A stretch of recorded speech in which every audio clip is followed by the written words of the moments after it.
ओम नमः शिवाय। नमस्कार दोस्तों, अविश्वसनीय एवं सटीक भविष्यवाणी की इस श्रृंखला में मैं पूनम पांडे आप सभी का स्वागत करती हूँ। दोस्तों, पिछले वीडियो में मैंने आपको यह बताया कि द्वितीय भाव में सूर्य के होने से क्या शुभ और अशुभ फल प्राप्त होते हैं। इसी श्रृंखला में आज मैं तृतीय भाव के बारे में आपसे चर्चा करने जा रही हूँ कि यदि कुंडली के तृतीय भाव में सूर्य हो तो उसका क्या शुभ और अशुभ फल जातक के जीवन में पड़ता है। दोस्तों, कुंडली का हर भाव किसी न किसी खास विषय का प्रतिनिधित्व करता है और हमारे भाई बहनों से हमारे संबंध कैसे रहेंगे और भाई बहनों का जीवन कैसा होगा, उनके साथ हमारा तालमेल कैसा होगा, यह भी तृतीय भाव से पता चलता है। इसके अलावा तृतीय भाव हमारे शरीर के फेफड़े का प्रतिनिधित्व करता है और इसीलिए तृतीय भाव में स्थित ग्रह के द्वारा हम यह जान सकते हैं कि भविष्य में हमें फेफड़े से संबंधित कोई तकलीफ हो सकती है अथवा नहीं हो सकती। तो चलिए इसके साथ ही आज की चर्चा को शुरू करते हैं। जिनकी कुंडली के तृतीय भाव में सूर्य हो तो ऐसे जातक बहुत पराक्रमी होते हैं और उनमें साहस बहुत अधिक होता है। जोखिम वाले कामों में ऐसे जातक विशेषकर अपनी रुचि रखते हैं। ऐसे कार्य जिनमें जोखिम हो, रिस्क हो, इनको बहुत पसंद होता है। साथ ही ऐसे जातक यात्रा करने के बहुत शौकीन होते हैं।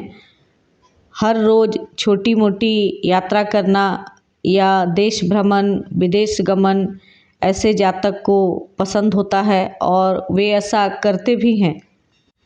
तृतीय भाव के सूर्य की एक यह विशेषता है कि ऐसे जातक स्पोर्ट्स और खेल कूद के क्षेत्र में बहुत अधिक सफलता प्राप्त करते हैं।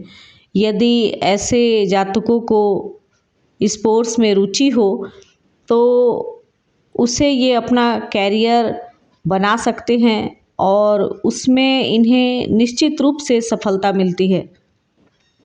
वैसा कोई भी क्षेत्र और कार्य जिनमें अपना पराक्रम दिखाना हो और बल दिखाना हो, उसमें यह जातक बहुत सफलता प्राप्त करते हैं। तृतीय भाव का सूर्य विदेश यात्रा भी करवाता है और अधिकांश ऐसे लोग खेलकूद या किसी खास विषय के सिलसिले में विदेश की यात्रा अवश्य ही करते हैं और विदेश में इन्हें विशेष सफलता प्राप्त होती है, क्योंकि तृतीय भाव में सूर्य रहकर नवम भाव में अपनी दृष्टि रखते हैं और नवम भाव विदेश का भाव होता है। इसके अलावा नवम भाव ऑनलाइन बिजनेस का भी होता है और यहाँ सूर्य की दृष्टि पड़ती है, तो ऐसे लोग ऑनलाइन बिजनेस में भी अपना हुनर दिखा सकते हैं और उससे लाभ प्राप्त कर सकते हैं। ऐसे जातकों को अपने भाई बहनों से लाभ प्राप्त होता है, सहायता मिलती है और अधिकांशतः यह देखा गया है कि जिनकी कुंडली में भी तृतीय भाव में सूर्य हो, उनके भाई बहनों में से कोई एक बहुत ही अधिक प्रतिष्ठित होता है समाज में और उसका बहुत पावर और प्रभुत्व होता है, या यूँ कहें कि जिसे आम भाषा में नामी गिरामी कहते हैं, उस तरह के योग बनते हैं कि भाई बहनों में से कोई एक बहुत प्रसिद्ध हो और समाज में अच्छी प्रतिष्ठा रखते हों। तो जहाँ पर तृतीय भाव के सूर्य का इतना अधिक शुभ प्रभाव मिलता है, वहीं पर इसका कुछ नकारात्मक फल भी प्राप्त होता है और वो शारीरिक तकलीफ से संबंधित है। जैसा कि मैंने आपको बताया कि तृतीय भाव हमारे फेफड़े का प्रतिनिधित्व करता है और सूर्य एक पाप और क्रूर ग्रह माने जाते हैं। तो तृतीय भाव में सूर्य के होने से फेफड़े से संबंधित कोई न कोई तकलीफ अवश्य ही होती है। यह तकलीफ और समस्या उस समय और अधिक मात्रा में प्राप्त होती है जब कुंडली में सूर्य आपके छठे, आठवें अथवा 12वें भाव के स्वामी होते हैं और इसके बाद वो तृतीय भाव में स्थित होते हैं।